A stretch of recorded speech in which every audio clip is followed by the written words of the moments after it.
Es una proteína, es un liposacárido, es un carbohidrato, es un lípido. Bueno, es cualquiera de los tres. Puede ser proteína, lípido o carbohidrato, pero son inmunogénicos más según el orden que les he dicho: proteína, luego carbohidratos y luego los lípidos.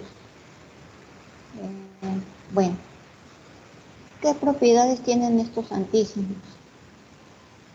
Los antígenos van a producir tienen la capacidad que nuestro cuerpo produzca anticuerpos, ¿no? Y nosotros nos enfocamos antígenos pues en no bacterias, en virus, ¿no?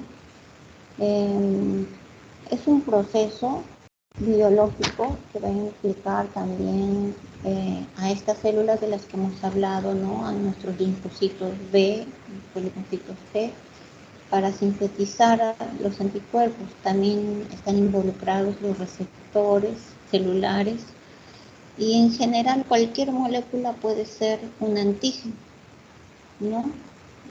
Que vaya a ser una molécula que sea reconocida como extraña por un linfocito T o un linfocito B o una célula dendrítica, es un antígeno. Bueno, estos antígenos van a dirigir la naturaleza y las modalidades de las respuestas inmunológicas. ¿A qué se refiere? Pues los antígenos tienen muchas propiedades, ¿no? Desde su inmunogenicidad a que pueden tener pues muchos elementos que se llaman epítopes, ¿no? Pueden tener cierto número de epítopes que se llaman, que son sus variables, el número de variantes que tienen. ¿Qué más? Pues estos antígenos. Y bueno, en el transcurso de la clase les voy a ir explicando más.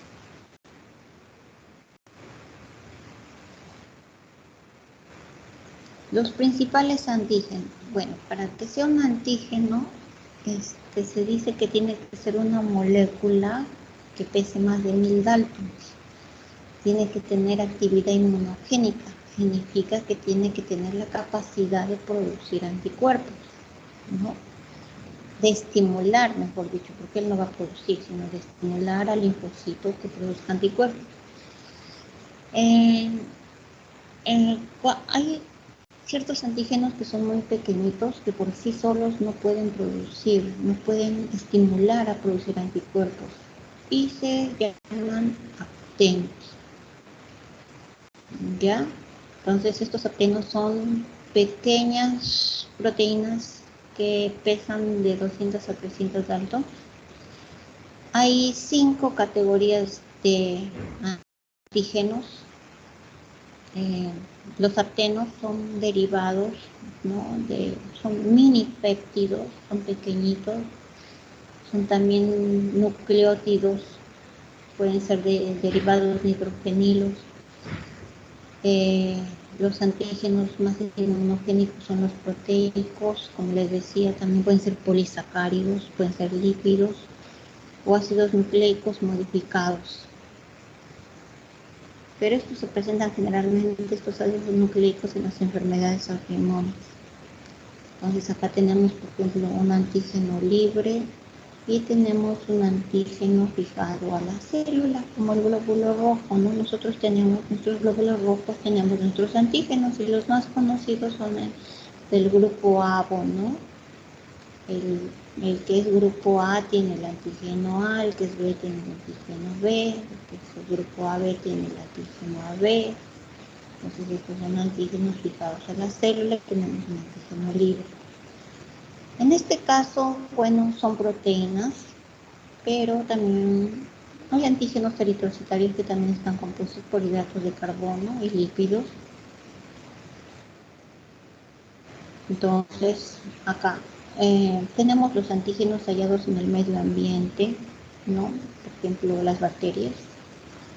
O también tenemos algunas células que si falla nuestro sistema inmune, las reconocen como extrañas y le pueden producir anticuerpos contra nosotros mismos. Pero si son otro tipo de antígenos, vamos a producir anticuerpos, ¿no?, contra ellos. Y tenemos, por ejemplo, los antígenos AB, H, ¿no?, del grupo sanguíneo que les decía. Y nosotros cuando nacemos vamos a ir produciendo anticuerpos contra estos sin ser transfundidos, ¿ah? Si tú eres grupo A sin que haya sido transfundido, vas a desarrollar un anticuerpo contra el grupo B.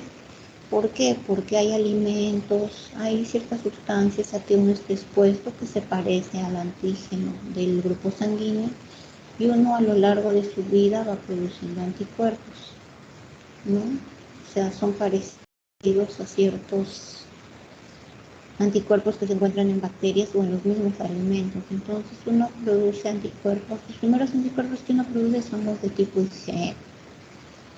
Posteriormente ya produce IgG. Y tenemos antígenos eritrocitales específicos. Lo que les he dicho es del grupo ABO, es solo para el grupo ABO, pero no para el RH. Para que uno produzca anticuerpo contra el RH, sí debe haber estado expuesto contra el antígeno RH. ¿Quién? Un donante RH negativo. Él no puede tener anticuerpos RH porque ellos no se encuentran en alimentos ni sino en la sangre. Entonces, si un RH negativo recibe sangre RH positivo, va a producir anticuerpos contra RH. Esos sí son anticuerpos tipo IgG. Entonces, tenemos propiedades de los antígenos, son inmunógenos, o sea, generan respuesta inmune, ¿no? La respuesta inmune es la respuesta celular y la respuesta con la producción de anticuerpos. Los antígenos pueden ser tan pequeñitos que se llaman epítope o determinante antigénico.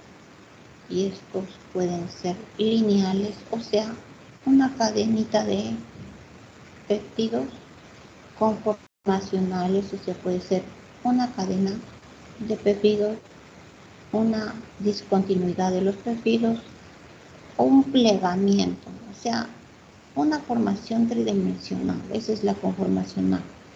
Lineales que están en fila, conformaciones que son tridimensionales y pueden ser neoantígenos, o sea, antígenos nuevos que no reaccionaban, que no eran antes inmunógenos, pero que luego se volvieron inmunógenos. Y la polivalencia o multivalencia, o sea, lo que les quería decir, que puede tener un epítope, puede tener 2 epítopes, puede tener 3 epítopes. Lo vamos a ver en una figurita más claro. Ahí está. Epítopes o determinantes antígenos. Por ejemplo, acá tenemos un antígeno, ya es una proteína.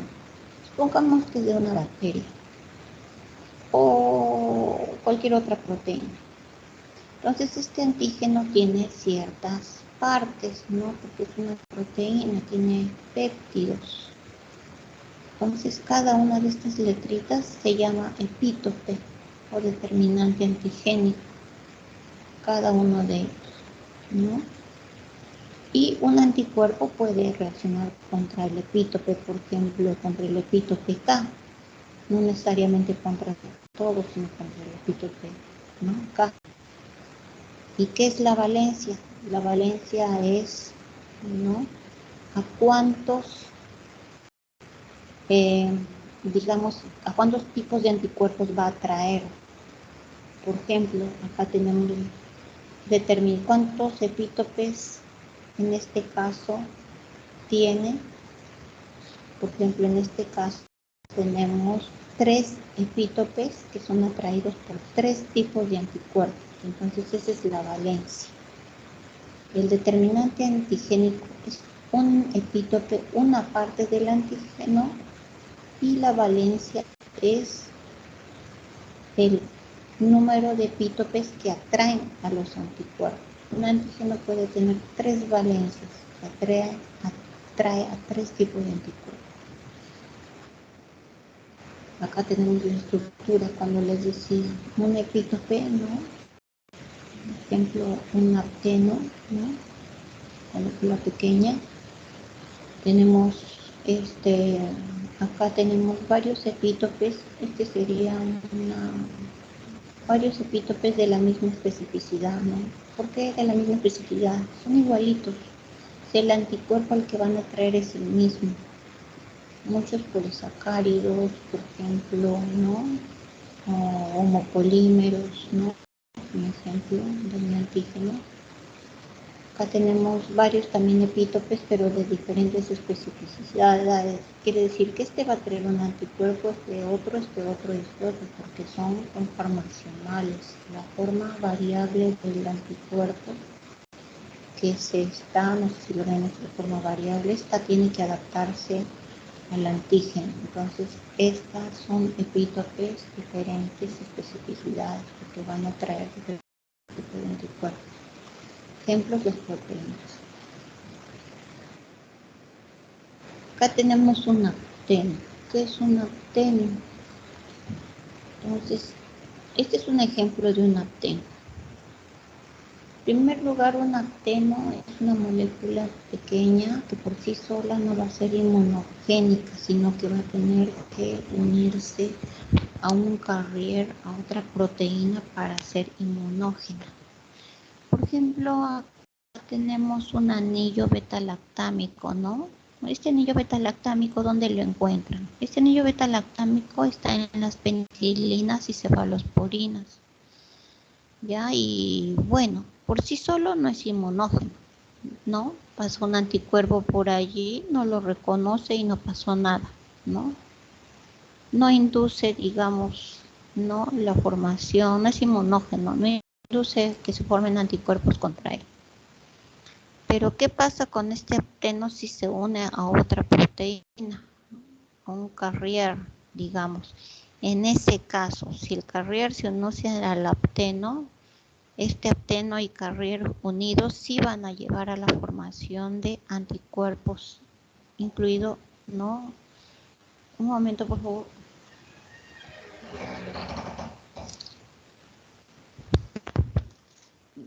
Entonces, cuando el carrier se une a los aptenos, en ese caso sí va a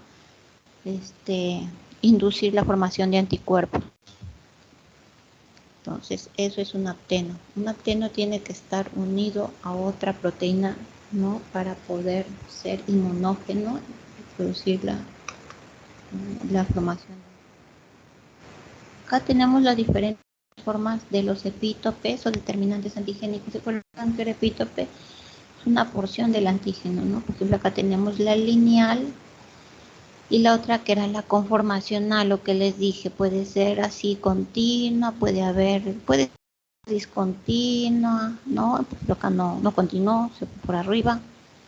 Y formar plegamientos o ser de forma tridimensional. Esos son los tipos de epítopes o determinantes antigénicos. Ambos pueden ser inmunogénicos y producir la formación de anticuerpos. Entonces tenemos el epítope lineal, ¿no? Que son residuos de aminoácidos que se unen a la cadena polipeptídica. Cada uno de ellos, ya sea lineal o discontinuo, se va a unir, ¿no? Al sitio del anticuerpo. El epítope discontinuo, ¿no? Es también como los residuos de aminoácidos, ¿no? Que están en diferente formación, digamos, o plegados. Entonces acá tenemos los epítopes, ¿no? Un epítope, por ejemplo, como les decía, ¿no? Las valencias. Acá el anticuerpo 1 y el anticuerpo 1. ¿Cuál de ellos se va a unir al epítope? Al epítope del antígeno, el epítope número 2 de cierto antígeno. ¿Por qué? Porque no es su forma variable del anticuerpo, va a, digamos, adaptarse a este epítope, más no al epítope 1 del antígeno, porque es otra forma. Por eso son específicos, por eso tienen especificidad. Los anticuerpos son específicos, ¿no? Para cierto tipo de antígenos.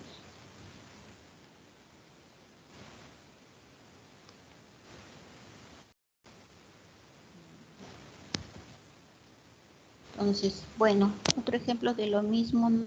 Determinantes comunes, ¿no? Acá tenemos los determinantes o epítopes comunes, ¿no? Se unen a cierto tipo de anticuerpo, pero acá tenemos determinantes similares, pero no es tan similar, solo acá, ¿no? El triángulo de acá más no la base rectangular, pero no idénticos, ¿no? Acá tenemos el antígeno D normal y débil. El antígeno D, ¿no? Es parte del glóbulo sanguíneo también, del glóbulo rojo. Entonces, tenemos un antígeno normal y débil. Tenemos los epítopes normales que tiene este antígeno, son como 5 dedos. Y van a ser reconocidos por anticuerpos, lógicamente. Pero va a ser un antígeno débil, ¿por qué? Porque no tiene toda la conformación normal del epítope normal, ¿no? Entonces, este antígeno de, digamos, un ejemplo, ¿no? Tenemos estos dos pacientes. De estos dos pacientes, pues, se les transfundió sangre, ¿no? Entonces, que no tenían este antígeno D, el paciente que no tiene el antígeno D, entonces, tiene anticuerpos contra el antígeno D. Se le transfundió a hay una reacción porque el antígeno se une. Pero el anticuerpo del paciente que no tiene antígeno D se le transfunde a este paciente, no va a haber, es un antígeno débil. Y gracias a Dios que es un antígeno débil, no hay reacción porque el anticuerpo no se va a acoplar como debería ser el epítope normal de un antígeno. Bueno. Epítopes o determinantes antigénicos, entonces, el epítope, que es una pequeña parte del antígeno.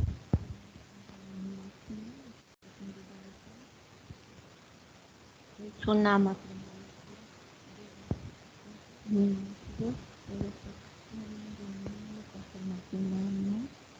los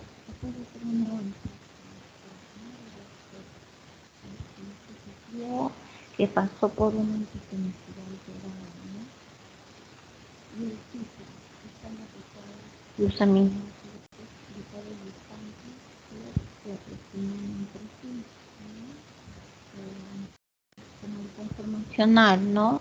Pueden estar un poco diferentes y desplegamientos se van aproximando entre sí. ¿Y quiénes condicionan la inmunogenicidad? No todos. O Doctora, no se le escucha bien, creo. A ver, ¿me escuchan? ¿Me escuchan? Y ahora sí. Ya, creo que el micro. Ya. Miren, entonces, genéticamente no todos van a reaccionar igual. Como ustedes han visto, genéticamente hay personas que son susceptibles, ¿no? A ciertos medicamentos, a ciertos alimentos, etcétera. Entonces, los factores que condicionan esta inmunogenicidad dependen uno de los herederos. Un poquito voy a cerrar la puerta.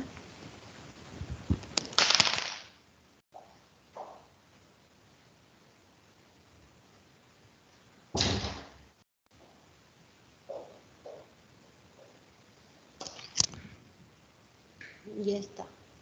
Ya, uno, la capacidad genética, ¿no? Hay genes asociados al complejo de histocompatibilidad mayor, ¿no? Hay pacientes que presentan, ¿no? Ciertos componentes, ciertos genes que van a regular los halotipos de inmunoglobulinas, que van a reaccionar, ¿no? Que ciertos antígenos les van a producir mayor inmunogenicidad que a otros. Igualmente pasa con la edad, con el estado nutricional, ¿no? Con ciertas condiciones patológicas o con tratamientos que hayan llevado. ¿no? Se dice, por ejemplo, ¿no? Que tal vez algunos niños o mujeres son más susceptibles, ¿no? A ciertos antígenos.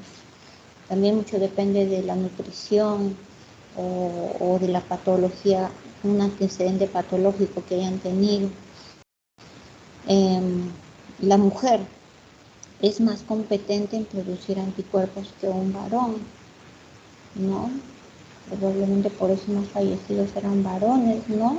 En esta pandemia, ¿no? Porque las mujeres producían, tal vez tenían algún contacto asintomático, pero producían más anticuerpos que las ha protegido contra el corona, ¿no? Probablemente, ¿no? No sabemos. Otro factor que condiciona la inmunogenicidad dependen de cómo se inmuniza la persona, ¿no? ¿Cuánta dosis le das? Pues si le das alta dosis de antígeno, no le vas a producir grandes cantidades de anticuerpos porque creen que nos han puesto dos dosis, ¿no? Y estamos pidiendo otra tercera dosis para que tengamos más cantidad de anticuerpos. Entonces depende de la dosis, ¿no? Si más dosis te ponen, tienes más cantidad de anticuerpos. La vía de administración, entonces hay vías con lenta absorción, son más inmunógenas. El tejido muscular, ¿no? El tejido muscular o subcutáneo es más lento que si te ponen directamente en la vena. Si la vía es más lenta, eres más inmunógeno, por eso las vacunas son vía subcutánea o vía muscular, no son vía directamente en el vaso sanguíneo.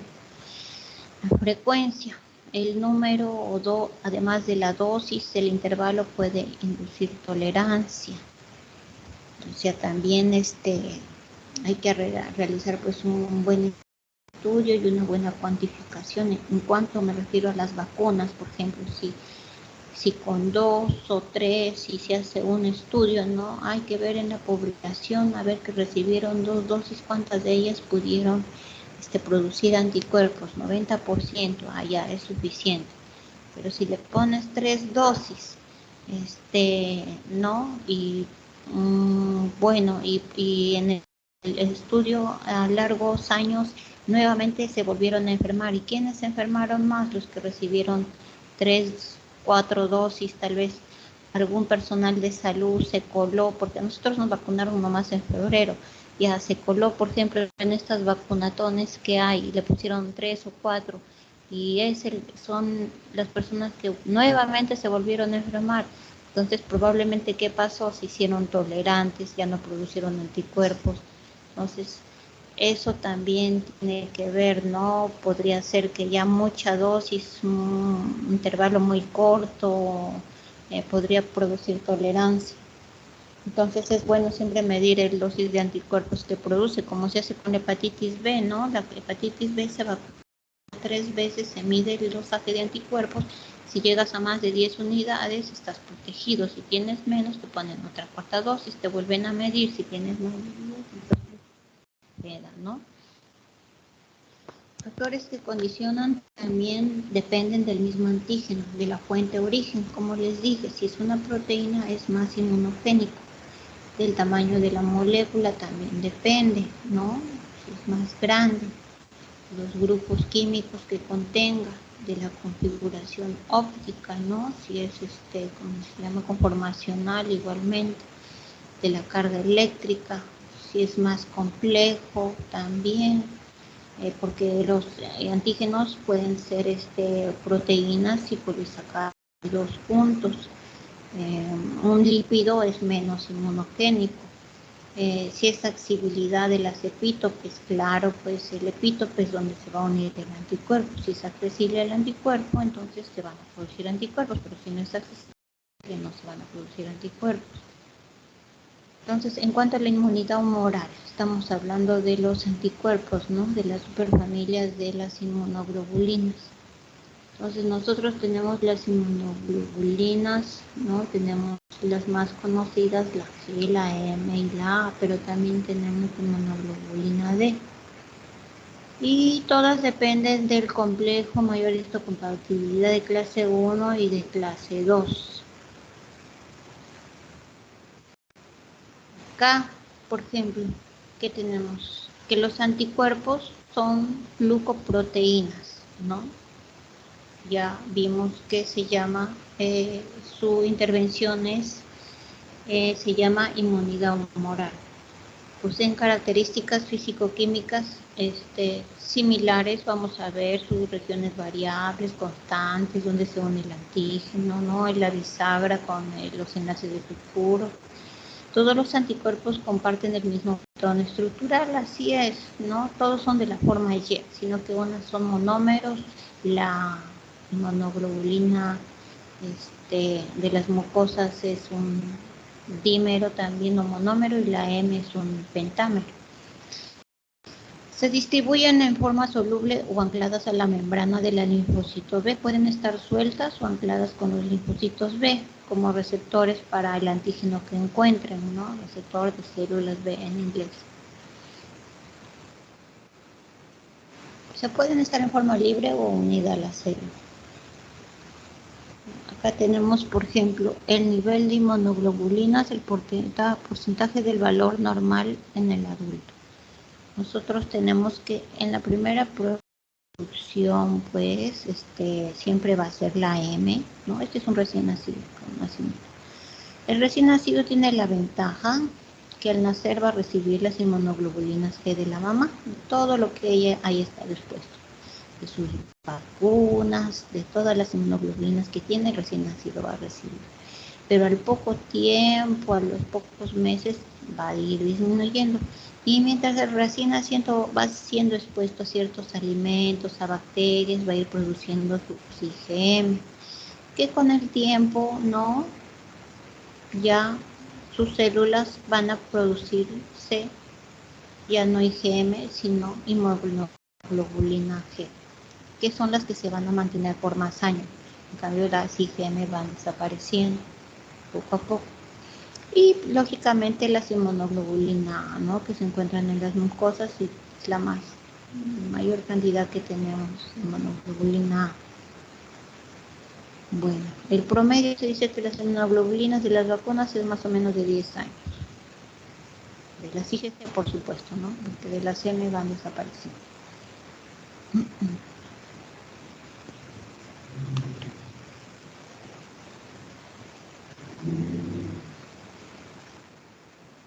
Acá tenemos, por ejemplo, un anticuerpo, ¿no? Tenemos las regiones constantes, ¿no? Abajo, la región constante, la fracción constante, mejor dicho. Y la región variable, que es la de arriba. Es una Y. La región variable es la forma B, ¿no? Y acá la longitudinal esta es la región constante. Tenemos pues que hay unos determinantes, ¿no? Llamados C1, C2 y C3, que forma parte de la región variable. Región variable porque es la que se va a unir al antígeno, en cambio esto va a permanecer constante, ya sea libre o unido a un linfocito B. Y sus determinantes 2 y 3, ¿no? ¿Qué más tenemos? Tenemos las cadenas ligeras y las pesadas. Estas son las ligeras, acá, y las de acá de afuera son las pesadas. Entonces acá va a venir y se va a unir el antígeno. Acá tenemos una unión con puente disulfuro, ¿no? A ver, vamos a ver por acá con más detalle algunas cositas. Estructura cristalina de una inmunoglobulina G secretada. Este es un esquema de una inmunoglobulina G. Tenemos la cadena ligera variable, ¿no? La cadena ligera siempre va a estar arriba. Cadena ligera variable. Tenemos acá la fracción constante, la variable, y los dominios, ¿no? Que van a estar denominados, pueden ser 4, 5, 1, 2, 3, está enumerado de esa forma, 1, 2, 3, de la cadena pesada. La cadena pesada y la cadena ligera.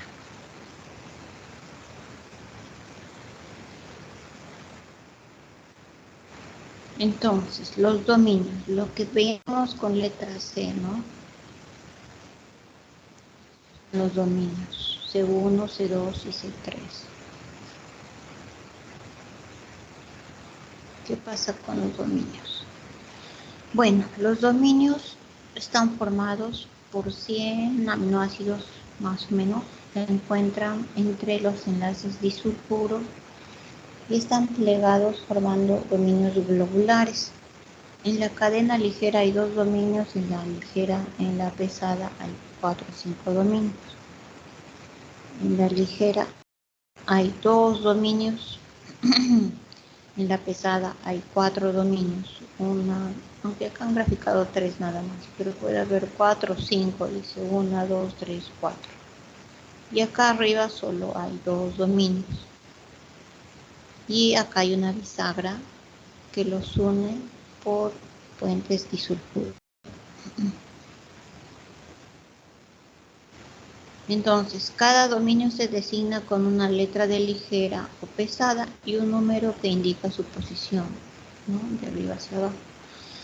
Los primeros dominios son muy variables, por lo que se denominan variable ligero o variable pesado. Ser variable ligero o variable pesado. Vena pesada, vena ligera, dominios 1, 2, 3, de la variable 1, ¿no? Variable ligera, variable pesada. Y de la pesada tenemos en este gráfico 3, pero puede haber, dice que hasta 4 o 5.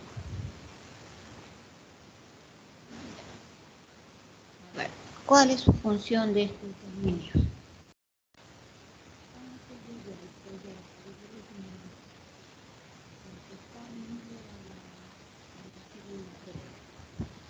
El dominio C3H, el pesado. Vamos a ir desde acá. ¿Cuál es función de este dominio, de este dominio y de este dominio? ¿No?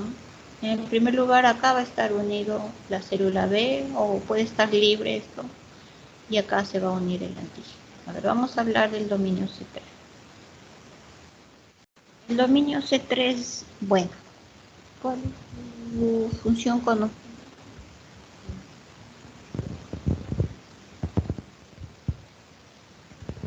De una reacción citotrópica, o sea, de atracción, que va a atraer a macrófagos y monocitos.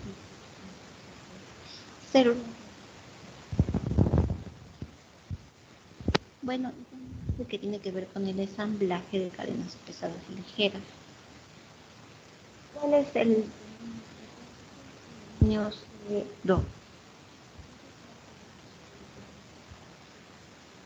Doctora, no se le escucha. ¿No se me escucha? Pero, a ver, ¿no me escuchan? Y ahora sí.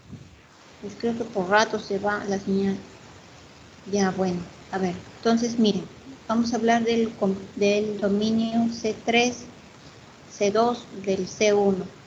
Como decíamos, ¿por qué es el H? Porque está en la cadena pesada, CH es de pesado y lo es ligero.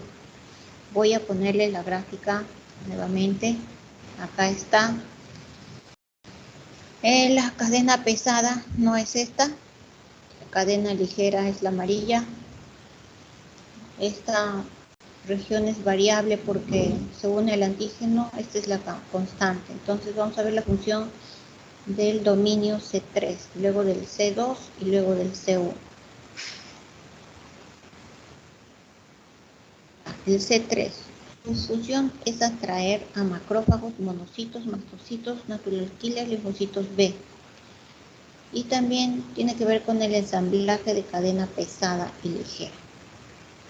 El dominio 2, ¿cuál es su función? Es unirse al complemento y control del ritmo catabólico.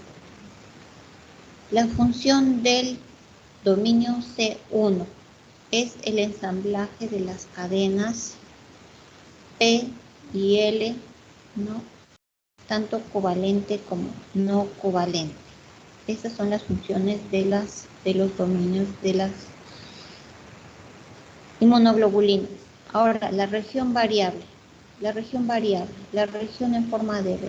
Bueno, lo principal pues, es donde se va a unir el antígeno, ¿no? La porción del antígeno que se llama epítope. Para eso sirve la región variable.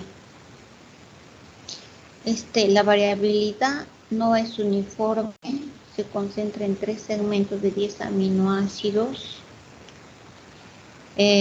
Bueno, también hay regiones de hipervariabilidad también numeradas del 1, 2 y 3, que son regiones determinantes de complementariedad, ¿no? Por eso se llaman así.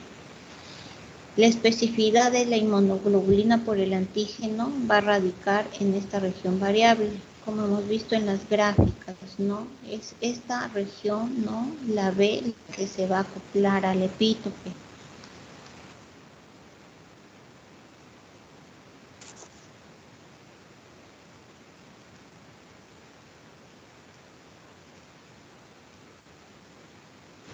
Es esa región.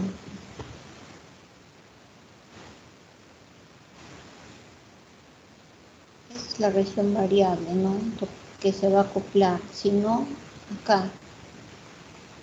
Esa es la importancia, este es el anticuerpo, esta es la región variable. Entonces, esa es su función principal, acoplarse al epítope del antígeno.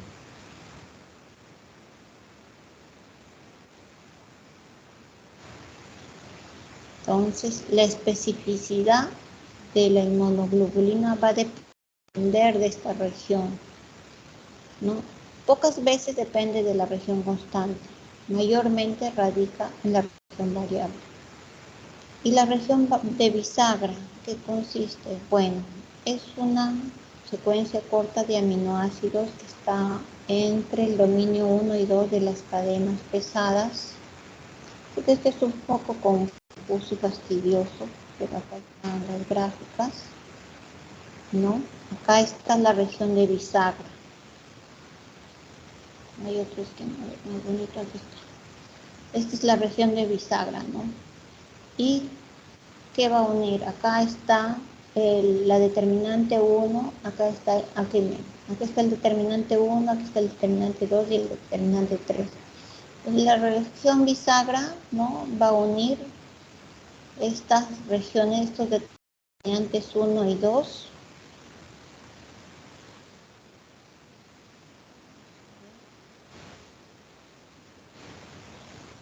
De bisagra. Es compuesta por una secuencia corta de aminoácidos y está entre la región determinante 1 y 2 de la cadena pesada. Sus residuos más abundantes son prolina y cisteína, que le dan esa flexibilidad, que le van a dar, es importante la prolina y cisteína porque le dan esa flexibilidad a los dos brazos de la región variable, ¿no? Y eso hace que se acomode el epítope, o sea, el antígeno a la región variable. Esos residuos de prolina y cistina. Acá estamos, ¿no? La región de bisagra, acá hay prolina y cistina, une la determinante 1, el determinante 2, ¿no? Y al dar mayor flexibilidad hace que esta región variable se acomode a los epítopes. Bueno, pueden ser fragmentados por ciertas enzimas como las papaínas, ¿no? Acá tenemos nuestra región variable, nuestra región constante.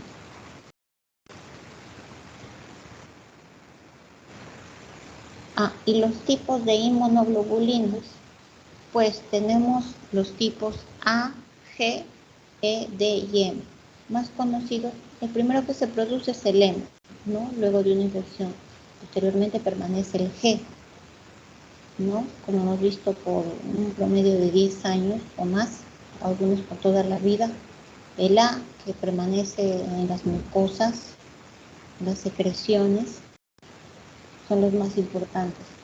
Y bueno, el E tiene que ver con las reacciones alérgicas. Ya. En cuanto a estos tipos, se dividen algunos de ellos. El A se divide en dos, en inmunoglobulina A1 y A2. Inmunoglobulina G se divide en 4 tipos, G1, G2, G3 y G4. El tipo conformacional es el mismo, nomás varía en que la mayoría son monómeros, excepto que la A puede ser un dímero y la M puede ser un pentámero. O sea, 5 de estos. Ahorita vamos a ver otro gráfico. Entonces, de la A tenemos 2 subtipos. Puede ser monómero o dímero. Su función principal es inmunidad de mucosas, ¿no? Tiene que ver con el complemento, ¿no? También con la fagocitosis, contra la neutralización, también activa, su actividad biológica es neutralización de los microorganismos. El D no es muy conocido. El E, respuesta a parásitos, ¿no? Es su función principal, ¿no? Activa los mastocitos. Y la G, que se divide en 4, son monómeros también, y es el que más actúa y que más funciones tiene. Es la respuesta secundaria a patógenos, ¿no? Y interviene, claro, en la inmunidad neonatal porque es el primerito que se transfunde al recién nacido desde la mamá. Es el que protege apenas nace. Entonces, tiene todas las funciones, ¿no? Activa el complemento, es neutralizador, activa fagocitos, ¿no? Activa a los receptores también a las células natural killers, a los mastocitos. Y la M, la característica de la M es que es un pentámero. También actúa contra patógenos, no tiene muchas funciones porque también desaparece prontamente. No activa el complemento y él también es un neutralizador. Entonces, tenemos de las IgG, la mayor cantidad es la IG1. Su vida media en suero es 23 días. Pasa bastante a través de la placenta. Solo la 2 es la que no pasa, el resto pasa en gran manera. Se fija el complemento, la IG3, y se une a los receptores de la fracción constante, la IG3. Lógicamente que se tienen que unir pues tiene receptores para su fracción constante. Y aquí está la IgM como tetrámero, miren, 1, 2, 3, 4, 5. Y está la IgM que puede ser la IgA puede ser solita, puede ser dímero. Está como dímero, pero también la podemos encontrar como monómero. Las otras todas son monómeros. Entonces, ¿qué importancia tiene la IgA? Que en la sangre está en un 30%, en las secreciones son un 80%, o sea, una persona que pesa 70 kilos tiene 5 gramos de IgA, es lo que más tiene. De la mitad, 2,5 tiene IgG, tiene de IgM 0,5, de IgE tiene mucho menos. Y casi toda la IgA es producida por las células plasmáticas locales, o sea, por ejemplo, las IgA de nuestra mucosa bucal es producida por nuestras células plasmáticas de la boca, ¿no? Igualmente del tracto genitourinario, igualmente por las células locales. 50-70% es transportada a las secreciones. Entonces tenemos los pesos moleculares, ¿no? ¿Quién va a pesar más? Lógicamente, porque es pentámero, es la IgM, ¿no? ¿Quién le sigue de peso? Pues la E, ¿no? Posteriormente, el resto son casi iguales, la A, la D y la G. Es que la A puede estar como monómero, si no pesaría tal vez quizá más que la E. Y en el nivel sérico por miligramos por ciento, pues tenemos la mayor cantidad, la G, y luego le sigue la A. El resto mucho menor cantidad. Ya, y las funciones generales de los anticuerpos pues son estas, ¿no? Van a neutralizar los microorganismos y toxinas, ¿no? Como estaba en el cuadrito, producen la opsonización y fagocitación de los microorganismos, producen citotoxicidad dependiente de anticuerpos, lisan a los microorganismos, van a fagocitar a los microorganismos que ya estaban opsonizados, no por el complemento. Recuerden que el complemento C3B es que opsoniza y producen pues al final una respuesta inflamatoria también, lamentablemente, que daña a veces a los tejidos. Ahora, funciones específicas de las IgG. Las IgG también producen opsonización, ¿no? También, es decir, se unen al antígeno, al extraño, al microbio y atraen al macrófago y neutrófilo para que lo fagociten. O sea, también producen igual de complemento esa función. Van a activar la vía clásica del complemento. Recuerden la vía clásica, la que se conocía primero, antígeno, anticuerpo, van a activarla. ¿Qué más hacen?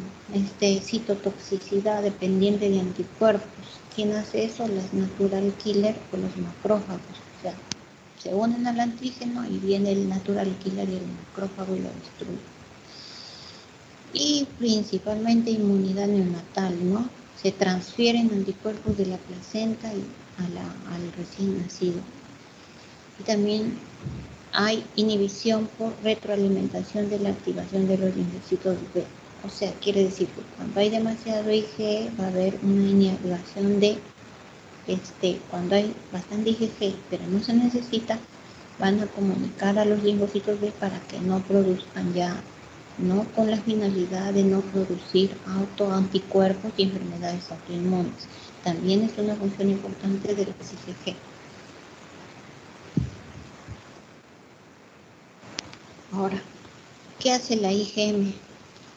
La IgM pues es el receptor de los linfocitos B vírgenes. ¿Recuerdan? Llega ese primerito antígeno que llega al linfocito B, ¿no? El primerito anticuerpo que se produce es el IgM. Después ya se produce el IgG. Activan la vía clásica también, ¿no? Esa vía que se activa de la unión del antígeno-anticuerpo. Y las funciones específicas de la IgA pues son, ¿no?, la inmunidad de las secreciones, ¿no? Están en las secreciones, en las luces de los tractos tanto digestivo, respiratorio, urinario, en la boca. Ahí está la IgA, esa es su función principal de la IgA.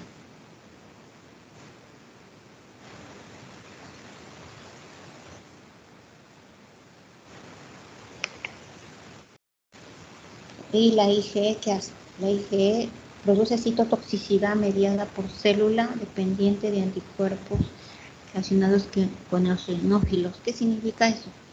O sea, cuando hay parasitosis, cuando hay alergia, se producen las IgE y ahí entran a tallar. También produce degranulación de mastocitos. Un ratito, por favor.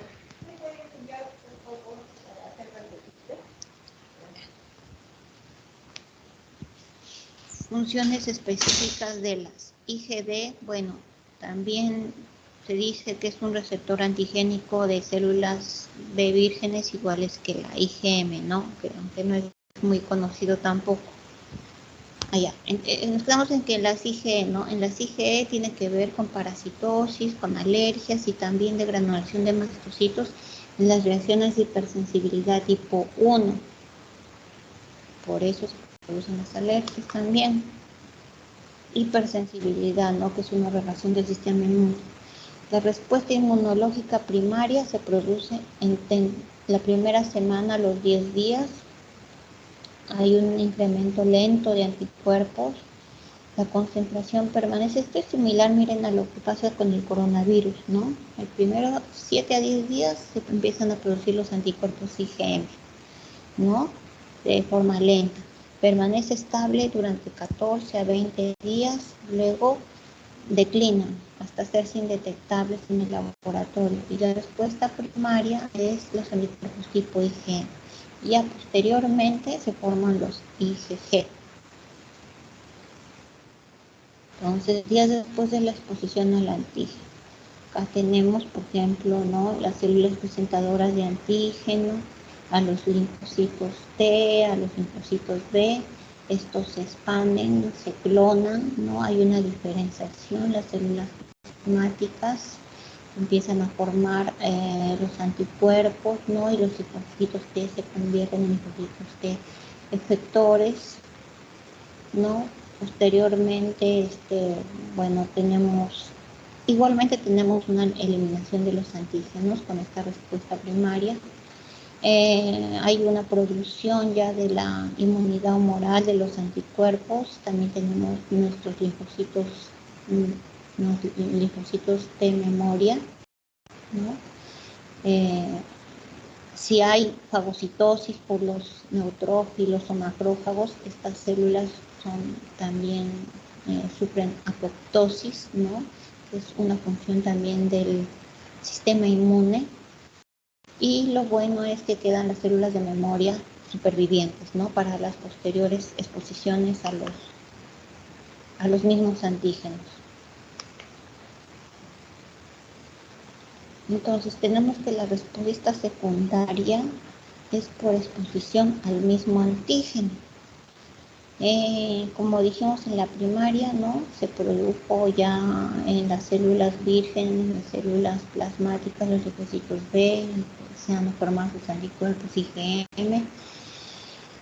Sí, de luego hay una exposición secundaria que puede ser días, años, meses. Entonces, el periodo de inducción ya es más corto, ya a los 2 o 3 días ya ahí se produce una mayor cantidad de anticuerpos.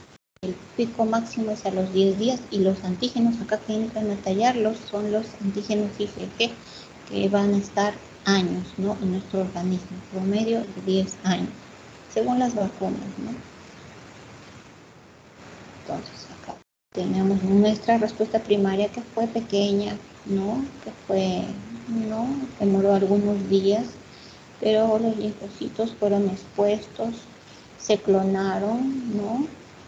Hubo linfocitos memoria que posteriormente ya en una segunda exposición ya hay una mayor cantidad de producción de anticuerpos, hay una mayor respuesta, hay un pico, ¿no?, que dice que entre los 10 días, ¿no?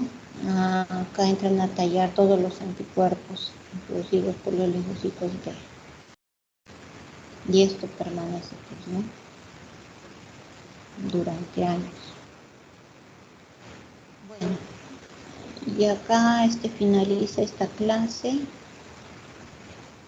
y tenemos que no se olviden, en medicina los problemas surgen cuando menos son esperados, por lo que siempre debemos estar bien preparados y verlos como una oportunidad de reaprender lo conocido y descubrir lo desconocido. Pero bueno, en general, experiencia profesional, la mayoría de casos que van a ver son casos comunes, ¿no? La mayoría de casos son pocos, son raros los que van a necesitar tal vez un especialista. La mayoría pues son infecciones urinarias, parasitarias, ¿no? Y a casos más especializados van a ver tales de alta complejidad, a donde son referidos. Bueno, eso es todo en cuanto a la clase. ¿Alguna pregunta?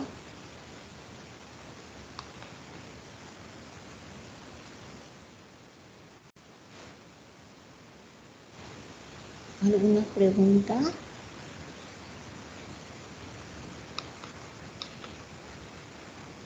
¿Alguna pregunta, chicos? ¿Me escuchan? ¿Alguien Creo me que no hay escucha? ninguna pregunta, doctora. No hay preguntas, creo. Ya, chicos, ya muchas gracias. Entonces, ¿qué hago? ¿Cuelgo la clase, la lista, me dijo? Cuelgo la Sí, por lista, ¿no? favor. Sí, Colgar la tiene que lista. descargar la lista, doctora. Ya, ya. Ya, gracias. Ya, entonces, a ver, en un ratito me puede ayudar. Salgo de esto, ¿no? Ya, No. Ahí mismo no. tiene que A ver, descargarlo. ya. A ver, por Tiene que favor, volver ¿cómo a lo la